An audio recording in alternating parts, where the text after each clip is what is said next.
Alrighty. Sorry about the vacuum noise there. My wife is vacuuming a car.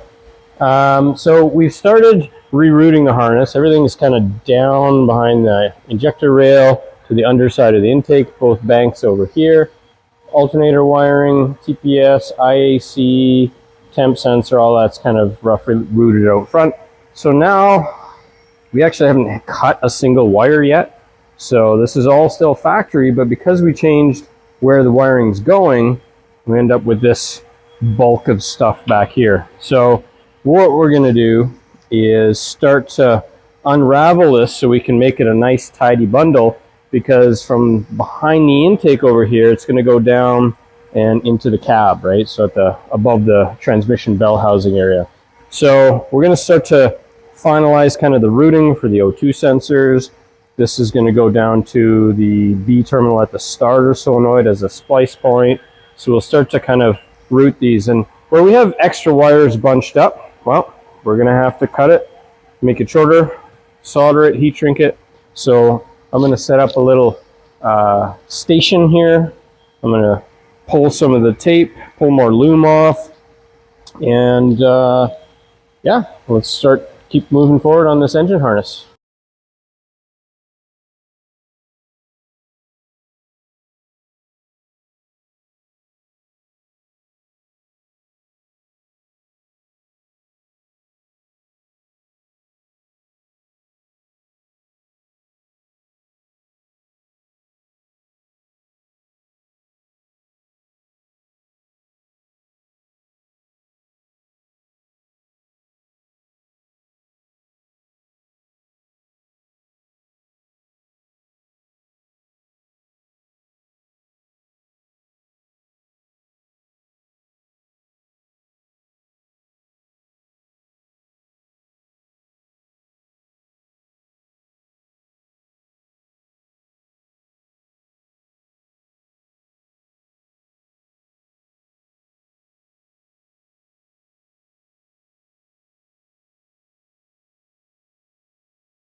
Alrighty, everyone. So here's where we ended up with kind of going through our engine harness.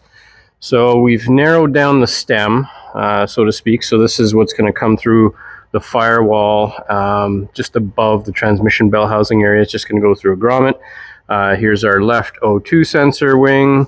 Here is kind of the right O2 sensor and the wiring that's going to go down to the starter solenoid. I still have to add in solenoid wire from the key.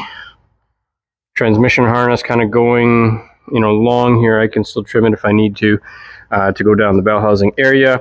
All the pink is my ignition feed and the black is grounds. I haven't finalized that yet because I have to decide once this pokes through the firewall, where am I going to mount that fuse block for the ignition feeds to all the injectors, coils, everything. This is basically ignition feed to everything. The same with the grounds. I have all the black is still grounds. I've I've gone through and untangled, so to speak, the coils. So here's my left and right coils. Again, we wanted to have these on the inside of the cab somewhere. So I've just spooled that up and left that long and haven't attached the connectors yet because the length of those is going to be dependent on where we mount the coils. The rest of it is for like the DLC, tack input, and then just some more ignition and grounds over here. But quite a bit more tidy. So probably a few more wires to loop in before I do a final wrap and fit on this thing. But we have the full harness and it'll be nice and tidy. Pretty happy with that. Take it a boo, yo.